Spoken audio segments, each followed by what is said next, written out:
نحمده ونصلي ونسلم على رسوله النبي الكريم اما بعد فاعوذ بالله من الشيطان الرجيم بسم الله الرحمن الرحيم قال الله تبارك وتعالى في القرآن المجيد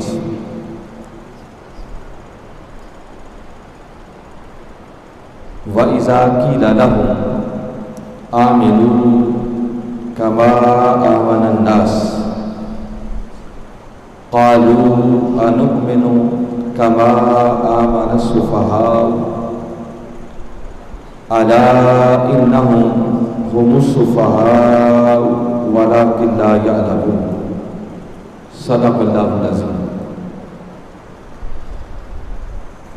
معزز حاضرین و سامعین، السلام علیکم ورحمۃ اللہ وبرکاتہ۔ اللہ رب العزت کا لاکھ لاکھ شکر ہے کہ جس نے اپنی توفیق خاص اور حضور نبی اکرم صلی اللہ علیہ وآلہ وسلم کے نالین مبارک کے تصدق سے ہمیں ایک مرتبہ پھر اپنی بارگاہ میں حاضر ہونے کی توفیق عطا فرمائی۔ دعا ہے کہ اللہ رب العزت ہماری اس حاضری کو قبول فرمائے۔ آج کی نشست میں گفتگو کے عنوان کے طور پر سورہ بقرہ کی ایک آیت مقدسہ جو میں نے تلاوت کرنے کا شرف حاصل کیا ہے، اس کی روشنی میں اگلی 2 یا 3 نشستیں صحابہ کرام رضوان اللہ علیہم اجمعین کی عظمت اور شان کے حوالے سے ہم اپنے موضوع کو کنٹینیو کرنا چاہتے ہیں، کیونکہ انہی 2 ہفتوں کے اندر سیدنا عثمان غنی رضی اللہ تعالیٰ عنہ کی شہادت کا دن بھی آ رہا ہے اور سیدنا عمر فاروق رضی اللہ تعالیٰ عنہ کی شہادت کا دن بھی آ رہا ہے۔ تو میں نے مناسب سمجھا کہ جہاں ہم محرم الحرام میں پھر آگے اہل بیت کی شان پر گفتگو کریں گے، تو ضروری ہے کہ ان ایام کی مناسبت سے کچھ تذکرہ صحابہ کرام رضوان اللہ علیہم اجمعین کا بھی ہونا چاہیے۔ ابھی 2 یا 3 دن قبل حضور شیخ الاسلام پروفیسر ڈاکٹر محمد طاہر القادری مدث اللہ علیہ کی آپ نے ایک ایمان افروز منہاج ٹی وی پر لائیو گفتگو سنی ہوگی۔ بڑا عظیم الشان پروگرام تھا جس کا عنوان تھا عقیدہ اہل سنت، شان سیدہ کائنات سلام اللہ علیہا اور شان سیدنا صدیق اکبر رضی اللہ عنہ۔ اس موضوع پر آپ نے بڑی ایمان افروز گفتگو فرمائی۔ وہ منہاج ٹی وی پر اس کی ریکارڈنگز پڑی ہوتی ہیں، آپ فیس بک والے پیج پر چلے جائیں منہاج ٹی وی آفیشیل، تو وہاں پر آپ کو وہ مل جائے گا خطاب پورے کا۔ اس خطاب کو ضرور سنیں۔ میں صرف اس میں سے ایک بات جو لے رہا ہوں جہاں سے آپ نے بات کا آغاز کیا تھا، اور اسی تسلسل میں آج ہم اپنی گفتگو کو آگے بڑھائیں گے۔ آپ اپنی اس گفتگو میں ذکر کرتے ہیں کہ انسان 3 قسم کے ہوتے ہیں۔ کچھ لوگ وہ ہوتے ہیں جو ہدایت لینے والے ہوتے ہیں، کچھ لوگ وہ ہوتے ہیں جو ہدایت فراہم کرنے والے ہوتے ہیں، اور کچھ لوگ ایسے بھی ہوتے ہیں کہ جن پر اللہ اور اس کے رسول صلی اللہ علیہ وسلم کا وہ کرم ہوتا ہے کہ پھر وہ جن راہوں سے گزر جاتے ہیں اور جہاں جہاں ان کے قدموں کے نشان لگ جاتے ہیں، ان کے قدموں کے نشان خود ہدایت بن جاتے ہیں۔ تو ہر دور میں ایک طبقہ ایسا ہوتا ہے کہ جن کو اللہ رب العزت یہ شان بھی عطا کرتا ہے، جس کی سند کے طور پر، چونکہ آپ اس گفتگو کی ڈیٹیل اور تفصیل میں جانا تو مقصود نہیں ہے، ہم سورہ فاتحہ جب پڑھتے ہیں تو اس میں ہم کہتے ہیں اہدنا الصراط المستقیم، مولا ہمیں سیدھی راہ دکھا۔ تو اس کا مطلب یہ کہ ایک تو وہ ہوگے جو سیدھی راہ طلب کرتے ہیں، سیدھی راہ کی طرف ہدایت مانگ رہے ہوتے ہیں، تو جب وہ مانگ رہے ہوتے ہیں تو کوئی ان کو ہدایت کی راہ دکھانے والے بھی ہوں گے، جن سے تعلق علم اور تعلم والا ہوتا ہے، تفہیم اور تفاہم والا ہوتا ہے، دلائل کے ساتھ گفتگو ہوتی ہے، مگر ساتھ ہی باری تعالیٰ نے اس صراط مستقیم کو جب ڈیفائن کیا تو فرمایا صراط الذین انعمت علیہم، ان لوگوں کی راہ جن پر تیرا انعام ہو۔ اس کا مطلب کہ کچھ اللہ کے ایسے انعام یافتہ بندے بھی ہوتے ہیں کہ جس راہ سے وہ گزر جائیں وہ راہ خود ہدایت کی راہ بن جاتی ہے۔ جہاں جہاں ان کے قدموں کے نشان لگ جائیں ان کے قدموں کے نشانوں والی جگہ خود ہدایت کا درجہ اختیار کر لیتی ہے۔ اسی پر اگر میں مزید ایک بات کرنا چاہوں تو قرآن پاک میں دو قسم کے لوگوں کا ذکر ہوا ہے۔ حضور شیخ الاسلام نے تو 3 باتیں کی ہیں نا، وہ اپنی جگہ حق ہیں، بجا ہے، مگر میں موٹی سی بات آپ کو بتانا چاہ رہا۔ اللہ رب العزت نے ہمارے لیے آسمانوں سے یقیناً قرآن کی شکل میں اور اپنے تاجدار اپنے محبوب مکرم صلی اللہ علیہ وسلم کی سیرت اور سنت طیبہ کی روشنی میں ہمارے لیے ہدایت نازل فرمائی، اور قرآن پاک میں ایک جگہ پر ارشاد فرمایا من تبع ہدایا فلا خوف علیہم ولا هم یحزنون، فرمایا جو کوئی میری ہدایت کے تابع ہو گیا، من تابع جس نے اتباع کر لی کس کی؟ ہدایا، میری طرف سے ملنے والی ہدایت کی، کہ جو میں نے ہدایت عطا کر کے بھیجی ہے،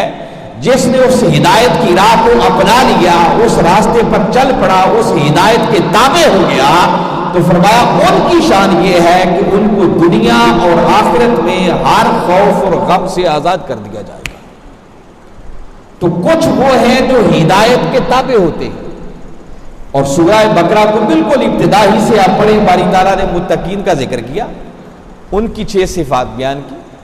جیسے فرمایا الف لام میم ذالک الکتاب لا ریب فیہ ھدی للمتقین، فرمایا یہ قرآن وہ عظیم کتاب ہے جس میں کسی شک کی کوئی گنجائش نہیں ہے۔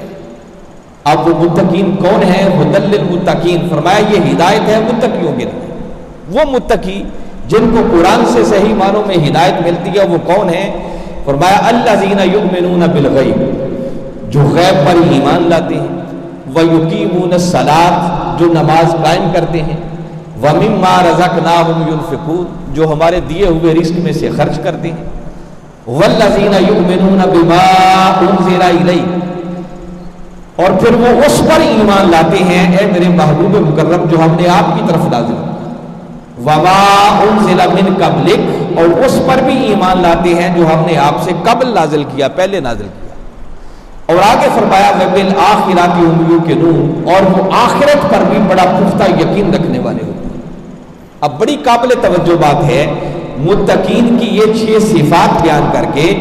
آگے باری تعالیٰ نے جب حصر کے انداز میں ان کا ذکر کیا تو فرمایا اولئک علی ھدی من ربہم، اولئک کا کلمہ حصر ہے، فرمایا جن میں یہ خوبیاں پائی جائیں حقیقت میں یہی وہ لوگ ہیں جو ہدایت کے تابع نہیں، علی ھدی، جو ہدایت پر ہوتے ہیں۔ ایک ہوتا ہے ہدایت کے تابع ہونا، ہدایت آپ کے آگے آگے ہے، آپ ہدایت کو فالو کر رہے ہیں۔ یہ جو لفظ ہے نا اعلیٰ، یہ پر کے لیے، اوپر کے لیے استعمال ہوتا ہے۔ اس کا معنی یہ ہے کہ اگر کوئی اپنے اندر ان 6 صفات کو پیدا کر لے، صحیح معنوں میں ان صفات کو، خوبیوں کو اپنے اندر پیدا کر کے پھر ان کا حق ادا کرنے والا بن جائے، تو اللہ ان کو وہ مقام عطا کرتا ہے کہ پھر وہ ہدایت کے تابع نہیں بلکہ ہدایت خود ان کے تابع ہو جاتی ہے، اور جن جن راستوں سے گزر جائیں،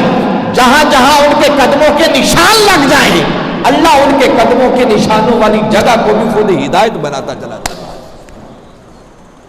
وہ پاسبل ہی نہیں ہے، ممکن ہی نہیں ہے کہ کبھی ان کے قدم پھر ہدایت کے خلاف اٹھ سکے، پاسبل نہیں۔ یہی وہ لوگ ہیں جن میں کچھ کو معصومیت کا درجہ مل جاتا ہے، وہ پھر اللہ کے انبیاء ہیں، انبیاء کے بعد پھر صحابہ کرام ہیں، آقا کی اہل بیت کے نفوس قدسیہ ہیں، پھر آقا کی امت کے اولیاء ہیں، جن کو پھر اللہ رب العزت محفوظ بنا دیتا ہے اور کبھی بھی ان کی گمراہی کی طرف، غلطی کی طرف، خطا کی طرف قدم اٹھنے نہیں پاتے۔ ایسی ہی ہستیوں میں سے صحابہ کرام رضوان اللہ علیہم اجمعین بھی ہیں جن کو اللہ رب العزت نے بالکل ابتدا میں اپنے محبوب پر ایمان لانے کا شرف عطا کیا۔ اب ان کی ایک بات، ان کی عظمت اور شان میں جو قرآن نے بیان کی ہے، آج میں وہ آپ کے سامنے رکھنا چاہتا ہوں، اور پھر ذرا آپ کے سن کر فیصلہ کیجیے گا کہ جن کی شان یہ ہو، مقام یہ ہو، کیا ان کی طرف کسی خطا کو، کسی غلطی کو، کسی گمراہی کو منسوب کرنا اس کا کوئی جواز بنتا ہے؟ اس کے لیے کوئی ایسا رستہ نکلتا ہے، کوئی راہ نکلتی ہے کہ ان کی طرف معاذ اللہ خطا کو یا گمراہی کو منسوب کیا جائے؟ قرآن پاک میں جیسے ابتدائی حصہ میں نے تلاوت کیا، یہاں متقین اور مومنین کا ذکر ہے، آگے باری تعالیٰ نے 2 آیات کے اندر کافروں کا ذکر کیا، اور پھر اس کے بعد آگے 13 آیات باری تعالیٰ نے صرف منافقین کی پہچان پر وارد کی۔ 3 ہی قسم کے لوگ ہوتے ہیں، یا مومنین ہیں، یا کافرین ہیں، یا منافقین ہیں۔ تو مومنوں کی، متقیوں کی بات کی تو 5 آیات، کافروں کی بات کی 2 آیتوں میں مضمون مکمل کر دیا۔ مگر منافق چونکہ خطرناک ترین طبقہ ہے، تو باری تعالیٰ نے ان کی وضاحت کے لیے، ان کی پہچان کے لیے قرآن پاک کی 13 آیتیں ایک ہی جگہ پر نازل فرمائی، اور انہی 3 طبقات کے نام باری تعالیٰ نے پوری ایک سورت کا نام بھی کیا۔ قرآن پاک کی ایک سورت ہے جس سورت کا نام ہی سورہ مومنون ہے، ایک قرآن پاک کی سورت ہے جس سورت کا نام ہے سورہ کافرون، اور ایک سورت قرآن پاک کی ہے جس سورت کا نام ہے سورہ منافقون۔ تو تینوں طبقات کے نام ایک ایک سورت بھی ہے۔ تو آج وہ منافقوں کی جو پہچان کے لیے باری تعالیٰ نے آیات نازل کی، اب ذکر منافقوں کا ایکچولی ہو رہا ہے کہ منافقوں کا طرز عمل کیا ہے، مگر اس میں سے میں آپ کو جو شان صحابہ کرام رضوان اللہ علیہم اجمعین کی بتانا چاہ رہا ہوں وہ بڑی ایمان افروز بات ہے۔ باری تعالیٰ نے ان کی مختلف پہچانیں اور ان کی نشانیاں بتاتے ہوئے ذکر کیا، وَإِذَا قِيلَ لَهُمْ، فرمایا جب ان منافقوں سے کہا جاتا ہے آمنو، کہ اے منافقو ایمان لاؤ، کما آمن الناس، جیسے یہ دوسرے لوگ ایمان لائے، تو کیا ہوتا ہے؟ فرمایا قالو، تو وہ منافق آگے سے کہتے ہیں انؤمنو کما آمن السفہاء، تو معاذ اللہ وہ منافق آگے سے کہتے ہیں کہ کیا ہم بھی اسی طرح ایمان لائیں جس طرح یہ بیوقوف لوگ ایمان لائے ہیں؟ یہ بات سن کر باری تعالیٰ نے آگے اپنی طرف سے پھر ایک جملہ ارشاد فرمایا اعلیٰ، یہ کلمہ تنبیہ ہے، خبردار کیا جا رہا ہے، جھنجھوڑا جا رہا ہے۔ فرمایا آگاہ ہو جاؤ، انہم هم السفہاء، کہ بے شک حقیقت میں گمراہ، سفیہ، بیوقوف یہی منافق لوگ ہیں، وَلَٰكِن لَا يَعْلَمُونَ، لیکن ان کو اپنی بیوقوفی کا علم نہیں ہے، اپنی گمراہی کی خبر نہیں ہے۔ اب ذرا چشم تصور میں لائیں کہ جس ماحول میں یہ آیت کریمہ اتری ہوگی مدنی دور تھا، جب تاجدار کائنات صلی اللہ علیہ وسلم مکہ سے ہجرت کر کے مدینہ تشریف لے جا چکے تھے، اور مدینہ میں منافقین پیدا ہو گئے تھے جو اوپر سے کلمہ بھی پڑھتے تھے اور اندر سے ماننے کے لیے تیار نہیں تھے۔ کوئی فائدے کی بات ہوتی تو کلمہ پڑھتے ہوئے آگے اگلی صفوں میں آ جاتے، اور جب کوئی مشکل مرحلہ آتا، جہاد پر روانہ ہونا ہوتا، کوئی قربانی دینے کا وقت آتا تو بہانے بنا کے کھسک جاتے۔ اوپر سے محبت کا اظہار کرتے، کلمہ پڑھتے، مگر اندر سے ہر وقت مومنوں کے خلاف، تاجدار کائنات صلی اللہ علیہ وسلم کے خلاف معاذ اللہ سازشیں کرنے میں مصروف رہتے۔ ان کی بات ہو رہی ہے کہ جب ان منافقوں سے کہا جاتا وَإِذَا قِيلَ لَهُمْ آمِنُوا، کہ جب ان منافقوں سے کہا جاتا ہے کہ اے منافقو تم بھی اگر ایمان لانا چاہتے ہو تو ایمان اس طرح لاؤ کما آمن الناس، جیسے یہ اور لوگ ایمان لائے۔ اب ایک لمحے کے لیے سوچیں کہ جب منافقوں سے یہ بات کہی جاتی ہوگی بھی تم بھی ایمان اس طرح لاؤ جس طرح یہ دوسرے لوگ ایمان لائے ہیں، تو وہ کہنے والی ہستی کون ہوگی؟ وہ اللہ کے رسول ہوں گے، وہ تاجدار کائنات صلی اللہ علیہ وسلم ہوں گے جو ان منافقوں کو کبھی کبھی بٹھاتے ہوں گے۔ ابھی اس وقت ان کا پردہ چاک نہیں کیا تھا، مگر میرے آقا ان کو سمجھاتے ہوں گے، نصیحت فرماتے ہوں گے کہ اپنی ان حرکتوں سے سازشوں سے باز آ جاؤ، اگر ایمان لانا ہے تو تم بھی اس طرح ایمان لاؤ جس طرح یہ دوسرے لوگ ایمان لائے۔ اور پھر سوچیں جب تاجدار کائنات صلی اللہ علیہ وسلم ان منافقوں کو یہ بات کہتے ہوں گے کہ بھئی تم بھی ایمان لانا ہے تو اس طرح لاؤ جس طرح یہ دوسرے لوگ ایمان لائے ہیں، تو سوچیں جن کی طرف میرے آقا اشارہ کر کے کہتے ہوں گے کہ ان کی طرح ایمان لاؤ وہ کون ہستیاں ہوں گی؟ کچھ تو وہ بھی سامنے لوگ ایسے بیٹھے ہوں گے نا کہ جن کے ایمان کو تاجدار کائنات صلی اللہ علیہ وسلم ایک ماڈل بنا کر، نمونہ بنا کر ان منافقوں کے سامنے رکھتے اور پھر انہیں کہتے کہ منافقوں ایمان لانا ہے تو ویسے لاؤ جیسے یہ خوش نصیب ایمان لائے۔ وہ جن کی طرف میرے آقا اشارہ کرتے ہوں گے وہ کون ہوں گے؟ جو میری سمجھ میں بات آتی ہے، جو مفسرین نے لکھا ہے، وہ کہیں سیدنا صدیق اکبر رضی اللہ تعالیٰ عنہ ہوں گے، کہیں سیدنا عمر فاروق رضی اللہ تعالیٰ عنہ ہوں گے، کہیں سیدنا عثمان غنی رضی اللہ تعالیٰ عنہ ہوں گے، کہیں مولا کائنات علی شیر خدا رضی اللہ تعالیٰ عنہ ہوں گے، کہیں حضرت سلمان فارسی رضی اللہ تعالیٰ عنہ ہوں گے، کہیں حضرت ابو ہریرہ رضی اللہ تعالیٰ عنہ ہوں گے، کہیں زید بن حارثہ ہوں گے۔ یہ وہ غلام ہوں گے جو بیٹھے ہوں گے اور میرے آقا ان کی طرف اشارہ کر کے فرماتے ہوں گے کہ منافقوں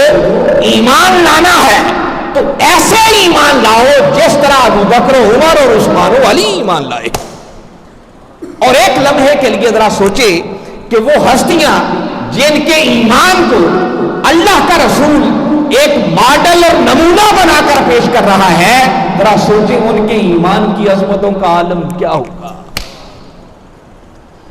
کسی ایرے غیرے نتھو پھتو کے ایمان کو تو ماڈل بنا کے نہیں پیش کیا جا سکتا، اللہ کا رسول ان کے سامنے پیش کر رہا ہے بھی ایمان لانا ہے تو ویسے لاؤ جیسے یہ ہستیاں ایمان لائی ہیں، جیسے ابو بکر و عمر ایمان لائے ہیں، جیسے عثمان و علی ایمان لائے ہیں۔ کوئی عام شخص ان کی طرف اشارہ کر کے یہ بات کہتا ہوتا تو اور بات ہوتی، عام نہیں، اللہ کا رسول یہ بات کر رہا ہے، اور اللہ کا رسول اس وقت تک بات کرتا ہی نہیں جب تک اللہ کی وحی نہ آ جائے۔ اس کا مطلب کہ حکم خدا کا ہو رہا ہوگا کہ میرے محبوب ان منافقوں سے کہو کہ اگر انہوں نے بھی ایمان لانا ہے تو ویسے ایمان لائیں جیسے ابو بکر و عمر عثمان و علی ایمان لائے۔ اور ایک تو ہے نا کہ ہم صرف منطقی طور پر یہ بات کر دیں کہ تاجدار کائنات صلی اللہ علیہ وسلم جو بات کرتے ہوں گے وہ اللہ کے کہنے سے، حکم سے ہی کرتے ہوں گے، وہ ایک پہلو ہے، مگر باری تعالیٰ نے خود اپنے محبوب کی زبان اقدس سے نکلی ہوئی اس بات کو ہمیشہ ہمیشہ کے لیے قرآن کا حصہ بنا دیا۔ بات ہو گئی تھی، واقعہ ختم ہو گیا، تو اس آیت کو حصہ بنانے کی کیا ضرورت تھی؟ باری تعالیٰ اس بات کو قرآن کا حصہ بنا کر اب قیامت تک کلمہ پڑھ کے دائرہ ایمان میں آنے والوں کو ایک دعوت فکر دے رہے ہیں کہ 14 صدیاں بعد کلمہ پڑھ کے ایمان لانے والوں، اگر تم نے بھی ایمان لانا ہے تو تمہارے ایمان کے لیے ماڈل اور نمونہ اگر کوئی ہستیاں ہیں تو وہ آج بھی ابو بکر عمر اور عثمان و علی ہیں۔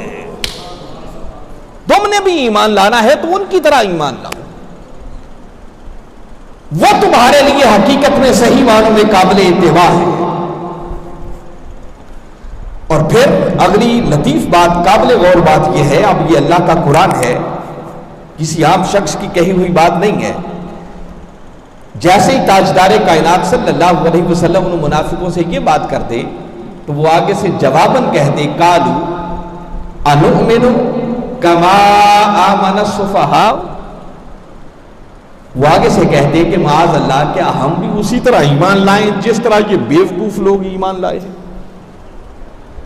جن کی طرف میرے آقا اشارہ کر کے انہیں کہتے کہ ان کی طرح ایمان لاؤ، معاذ اللہ وہ کہتے کہ یہ تو یہ بیوقوف لوگ ہیں، کیا ہم بھی ان بیوقوفوں کی طرح ایمان لے آئیں؟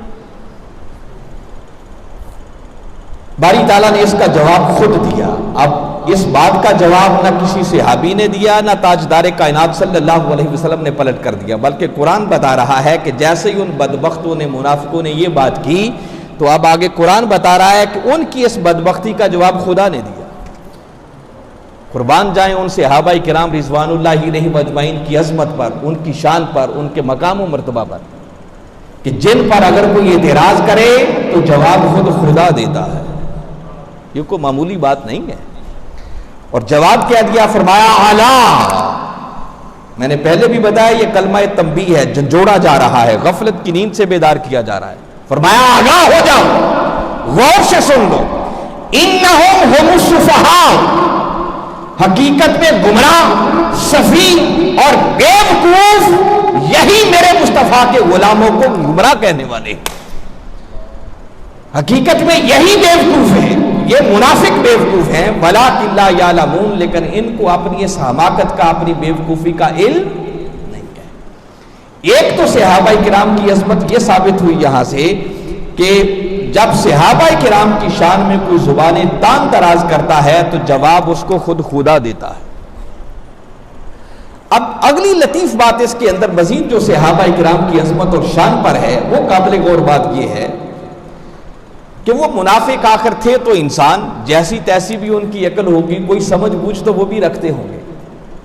حضور شیخ الاسلام نے اس پر بڑا خوبصورت تبصرہ فرمایا ہے۔ آپ فرماتے ہیں کہ میں نے اس پر بڑا سوچا، غور کرا کہ وہ منافق جب تاجدار کائنات صلی اللہ علیہ وسلم انہیں فرماتے کہ بھئی تم نے بھی ایمان لانا ہے تو ویسے ایمان لاؤ جیسے ابو بکر، عمر، عثمان و علی ایمان لائے، اور وہ آگے سے کہتے ہیں کہ معاذ اللہ کیا ہم بھی اسی طرح ایمان لائیں جس طرح یہ بیوقوف لوگ ایمان لائے ہیں؟ تو کوئی عمل تو صحابہ کرام رضوان اللہ علیہم اجمعین کا ان منافقوں کے سامنے بھی ایسا ہوگا کہ جس عمل کو دیکھ کر معاذ اللہ وہ ان کو بیوقوف کہتے تھے، اپنے تئیں اس کو بیوقوفی سمجھتے تھے۔ حضور شیخ الاسلام فرماتے ہیں کہ میں نے اس کو بڑا تلاش کیا کہ وہ صحابہ کرام کا عمل کیا ہوگا جس کو وہ منافق بیوقوفی کہتے تھے۔ فرمایا میں نے اس پر جتنی ریسرچ اور تحقیق کی تو میں ایک ہی نتیجے پر پہنچا